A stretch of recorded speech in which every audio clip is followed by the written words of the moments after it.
Assalamualaikum warahmatullahi wabarakatuh. Halo semuanya, perkenalkan, nama saya Ardita Melindik Pramesti, dengan NIM 240101233000071. Pada kesempatan ini, saya akan mempresentasikan tugas mata kuliah pemodelan matematika yang dibimbing oleh Prof. Dr. Hanarini Parhusi, Memeske. Nah, dengan judul Model SIR COVID-19 untuk negara Afghanistan berdasarkan data bulan Juni tahun 2020.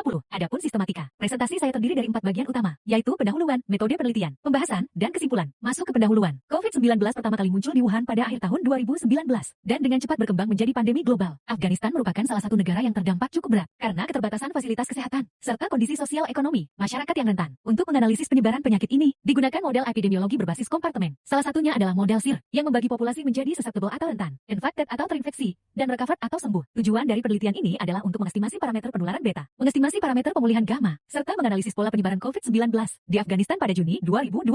Pendekatan yang digunakan adalah pendekatan kuantitatif melalui pemodelan matematika SIR karena model ini sederhana namun mampu menggambarkan dinamika penyebaran penyakit. Data diperoleh dari CSIS Johns Hopkins University melalui GTUB yang berupa data time series kasus harian COVID-19.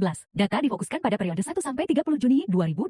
Kemudian diolah menjadi 3 kompartemen S, I, dan R. Dalam penelitian ini, jumlah populasi total diasumsikan konstan selama periode pengamatan. Variabel dalam model SIR terdiri dari ST yaitu jumlah individu rentan, ET yaitu jumlah individu terinfeksi, dan RP yaitu jumlah individu pulih. Pada model SIR, individu pada masing-masing subpopulasi saling berinteraksi. Dari interaksi tersebut diperoleh sistem persamaan diferensial, yaitu perubahan populasi rentan, perubahan populasi terinfeksi, dan perubahan populasi sembuh yang dapat dilihat pada layar. Di dalamnya terdapat beta sebagai laju penularan, gamma sebagai laju pemulihan. Bilangan reproduksi dasar R digunakan untuk mengetahui apakah penyakit akan menyebar atau tidak. Dengan rumus beta per gamma, jika R lebih besar dari 1, maka infeksi akan terus menyebar. Sedangkan jika R lebih kecil dari 1, maka infeksi akan berangsur menurun. Menurut World Bank tahun 2020, jumlah penduduk Afghanistan pada tahun 2020 diperkirakan sebesar 39.068.979 jiwa. Kasus aktif harian di Afghanistan bulan Juni 2020 ditunjukkan pada tabel berikut.